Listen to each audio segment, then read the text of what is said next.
क्या देश में ऐसा माहौल, ऐसी विचार पैदा कर दिया गया महिलाओं के विरोध में, महिलाओं को कमज़ोर आसान टारगेट बना दिया गया? देखिए, एक बात आपने बहुत अच्छा सवाल पूछा।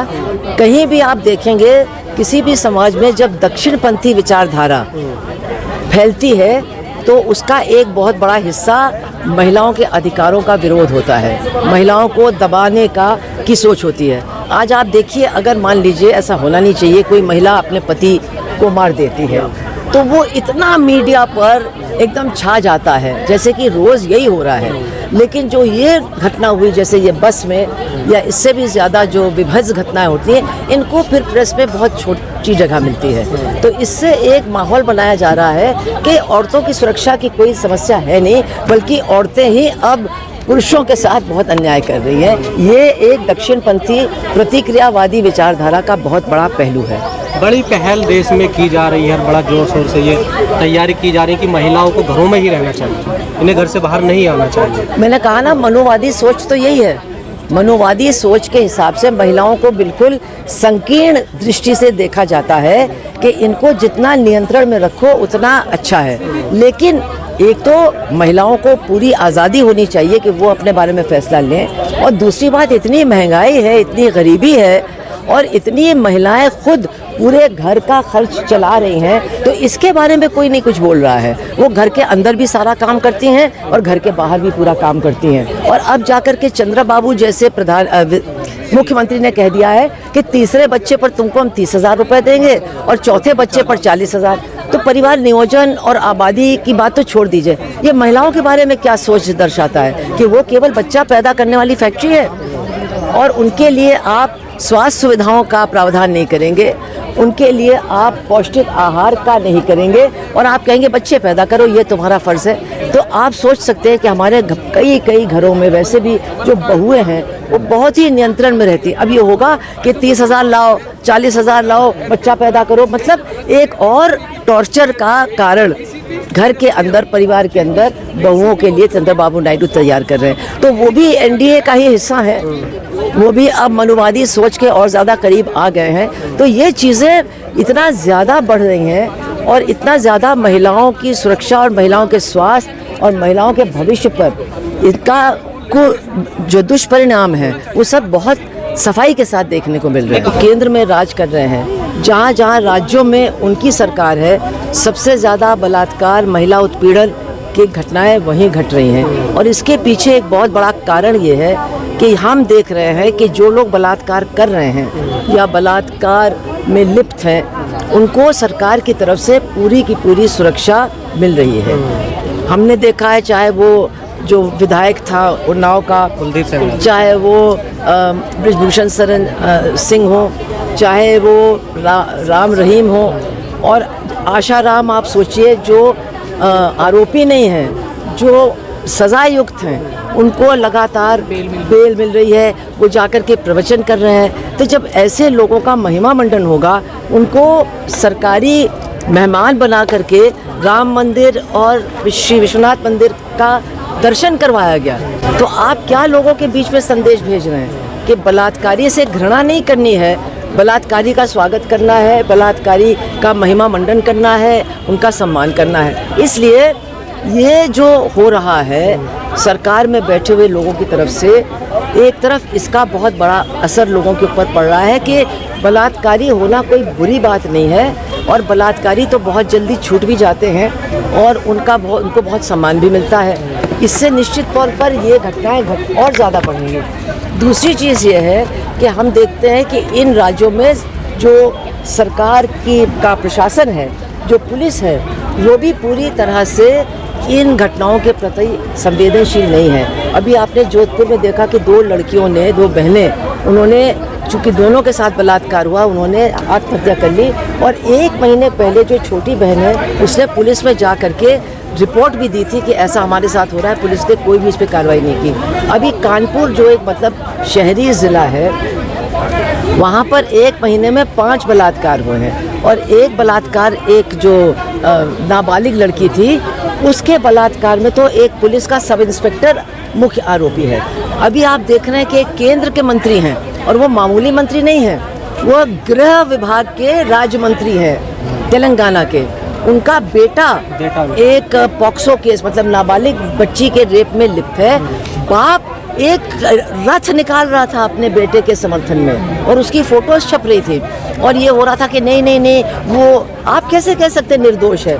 आप गृह मंत्री हैं, आपका काम है महिलाओं की सुरक्षा करना, जो आरोपी है उनको मतलब सज़ा दिलवाना, लेकिन वो आपका लड़का है तो आप ये सब कुछ कर रहे हो। और अभी पता चला है कि वहाँ तेलंगाना की पुलिस कह रही हमने पकड़ा, लेकिन दरअसल उसने आत्मसमर्पण किया। तो अगर ऊंचे पदों पर बैठे हुए लोग इनका ये रवैया होगा बलात्कार जैसे संगीन अपराध के प्रति, तो इसका सुनामी देश में आना कोई बड़ी बात नहीं है। इसके साथ दो बातें और मैं कहूँगी। एक तो गरीब विरोध बहुत मजबूत हो रहा है, गरीब का विरोध, और ज़्यादातर जो बलात्कार पीड़िताएं होती हैं वो गरीब होती हैं। और इसके साथ साथ जो दलित जाति के महिला और बच्चियां हैं उनके साथ होने वाली ये घटनाएं बहुत बड़े पैमाने पर बढ़ी हैं।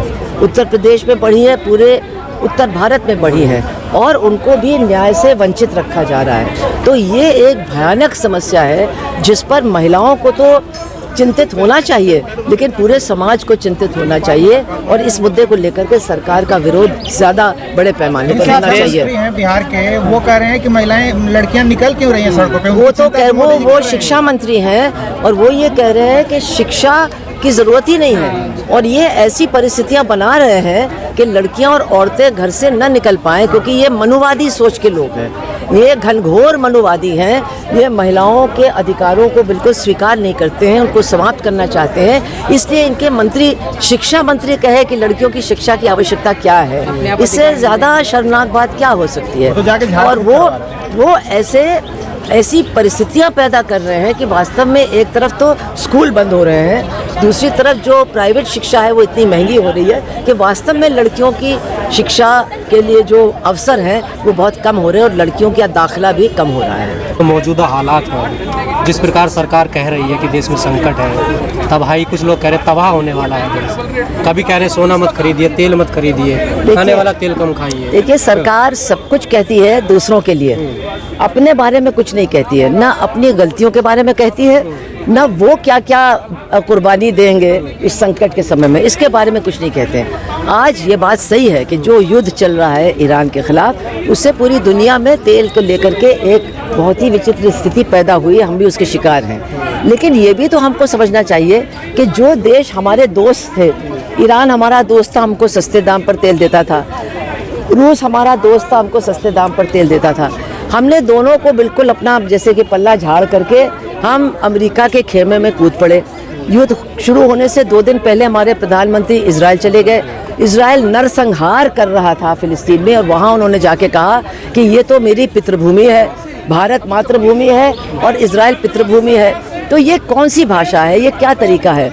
और उसका नतीजा देखने को मिला कि रूस ने भी कह दिया कि अमेरिका ने जब अनुमति दी हमको, तब रूस ने फिर से तेल हमें कुछ दिया, लेकिन जो पुराने ऊंचे भाव थे उन्हीं पर दिया, यानी जो बाजार का भाव था उस पर दिया। ईरान भी कहता है कि सरकार के लिए नहीं, भारत की जनता हमारे साथ खड़ी होती है तो उसको देख करके हम कुछ आपकी मदद करेंगे। लेकिन हमारी अपनी नीति क्या है, हमारे देश की नीति क्या है? आप इसको पूरी तरह से बदल रहे हैं, पलट रहे हैं। जो पुराने दोस्त थे उनको आप छोड़ रहे हैं, जिन लोगों ने कभी किसी के लिए कुछ अच्छा नहीं किया है, इजराइल और अमेरिका जैसे देश, आप उनके साथ जाकर के उनके खेमे में खड़े हो रहे हैं। तो इसका दुष्परिणाम तो भारत को भुगतना ही पड़ेगा और हम भोगेंगे।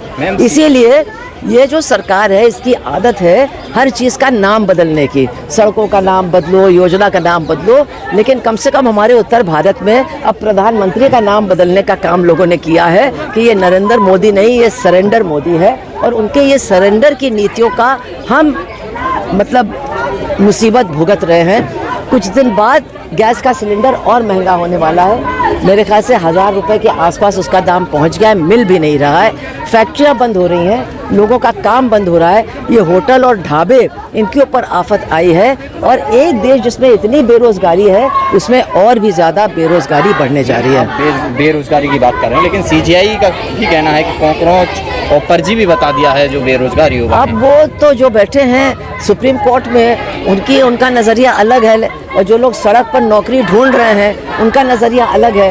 ये बहुत दुख की बात है कि 20 साल पहले, 30 साल पहले सुप्रीम कोर्ट हमेशा गरीबों के पक्ष में बात करने की कोशिश करती थी, लोगों के अधिकारों के बारे में बात करती थी। लेकिन जैसे ज़माना बदला है वैसे उनकी वाणी भी बदल गई है और उन्होंने इस तरह की भाषा इस्तेमाल की बेरोज़गार लोगों के लिए। अब वो कह रहे हैं हम तो सिर्फ वकीलों के लिए। आप किसी के लिए क्यों इस तरह की भाषा? ये भाषा शोभा नहीं देती है। लोग बेरोज़गार हैं, कितनी पीड़ा के वो शिकार हैं। इसके प्रति अगर हमारे अंदर हमदर्दी नहीं होगी और हम उनको कीड़ा मकोड़ा कहेंगे तो इसका मतलब इनको कुचल दिया जाना चाहिए। इनके लिए कोई भी योजना बनाई नहीं जानी चाहिए।